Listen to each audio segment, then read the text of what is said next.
السلام عليكم ورحمة الله. سو دواad walaalay qaaliga waa markali Faadimo Beauty oo idin leh ilaan cusub iyo mar kale asxaabta qaaliga haddii aad tahay dadkii hore noola joogay waad ku mahadsantahay. fadlan like noo saar, noo share gare, asxaabtana la wadaag. haddii aad tahay asxaab nagu cusubna fadlan waxaan ka codsanayaa subscribe saartid, gambaleelkana aad furtid si aad ula socotid casharrada soo gelin doono.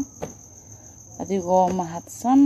channelkan waa channelka qurxinta dumarka, marka soo dhawaada. waa mar kale iyo Faadimo Beauty. asxaabta qaaliga waa ilaan aad u fudud, cid walba marin karto. hadda isku taxaloojisid waad baran kartaa. nala soco daawasho wacan.